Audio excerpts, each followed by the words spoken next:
खाटू श्याम जी की कहानी महाभारत काल से जुड़ी हुई है। कहा जाता है कि खाटू श्याम जी का असली नाम बर्बरीक था, जो महाबली भीम के पौत्र और घटोत्कच के पुत्र थे। बचपन से ही बर्बरीक बहुत वीर, पराक्रमी और भगवान के परम भक्त थे। उन्होंने कठोर तपस्या करके भगवान शिव को प्रसन्न किया और उनसे 3 दिव्य बाण प्राप्त किए। इन बाणों की शक्ति इतनी अद्भुत थी कि बर्बरीक अकेले ही पूरी सेना का विनाश कर सकते थे। उनकी माता मोरवी ने उनसे वचन लिया था कि वे हमेशा हारने वाले पक्ष का साथ देंगे। बर्बरीक ने अपनी माता को यह वचन दे दिया और उसी नियम का पालन करने का संकल्प लिया। जब महाभारत का युद्ध शुरू होने वाला था, तब बर्बरीक भी युद्ध में भाग लेने के लिए कुरुक्षेत्र की ओर निकल पड़े। रास्ते में उनकी मुलाकात एक ब्राह्मण से हुई, जो वास्तव में श्री कृष्ण थे। श्री कृष्ण ने बर्बरीक से पूछा कि वे केवल 3 बाणों के सहारे युद्ध कैसे लड़ेंगे। तब बर्बरीक ने बताया कि उनके 3 बाण ही पूरी सेना को समाप्त करने के लिए पर्याप्त हैं। श्री कृष्ण ने उनकी परीक्षा लेने के लिए एक पेड़ के सभी पत्तों को भेदने की चुनौती दी। बर्बरीक ने जैसे ही बाण चलाया, वह बाण पेड़ के हर पत्ते को भेदने लगा।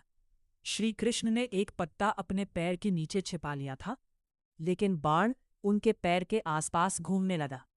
तब बर्बरीक ने कहा कि प्रभु अपना पैर हटा ले, क्योंकि बाण उस पत्ते को भी खोद चुका है। यह देखकर श्री कृष्ण समझ गए कि बर्बरीक असाधारण शक्ति वाले योद्धा है। इसके बाद श्री कृष्ण ने बर्बरीक से पूछा कि वे युद्ध में किस पक्ष का साथ देंगे।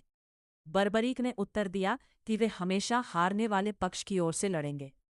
यह सुनकर श्री कृष्ण चिंतित हो गए, क्योंकि जिस पक्ष में बर्बरीक जाते, वही पक्ष शक्तिशाली हो जाता और दूसरा पक्ष हारने लगता।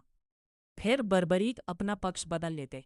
इस प्रकार अंत में पूरी सेना नष्ट हो जाती और केवल बर्बरीक ही बचते।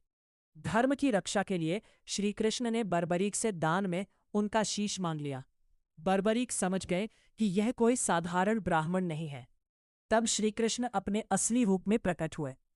भगवान के दर्शन पाकर बर्बरीक ने बिना किसी हिचकिचाहट के अपना शीश दान कर दिया। उन्होंने केवल एक इच्छा व्यक्त की कि वे पूरा महाभारत युद्ध देखना चाहते हैं। श्री कृष्ण ने उनकी इच्छा स्वीकार कर ली और उनका शीश एक ऊंची पहाड़ी पर स्थापित कर दिया, जहां से उन्होंने पूरा युद्ध देखा। महाभारत युद्ध समाप्त होने के बाद पांडवों में यह विवाद होने लगा कि विजय का सबसे बड़ा श्रेय किसे जाता है। तब श्री कृष्ण ने कहा कि इसका उत्तर बर्बरीक देंगे, क्योंकि उन्होंने पूरा युद्ध देखा है। जब बर्बरीक से पूछा गया, तो उन्होंने कहा कि उन्हें युद्ध में केवल श्री कृष्ण का सुदर्शन चक्र चलता हुआ दिखाई दिया और बाकी सभी योद्धा केवल माध्यम थे।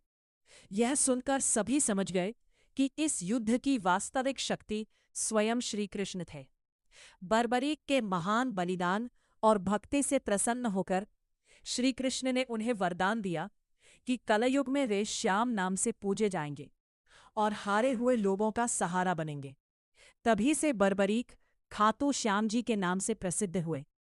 आज भी लाखों भक्त राजस्थान के खाटू श्याम टेम्पल में जाकर बाबा के दर्शन करते हैं और सच्चे मन से उन्हें याद करने पर अपनी मनोकामनाएं पूर्ण होने का विश्वास रखते हैं।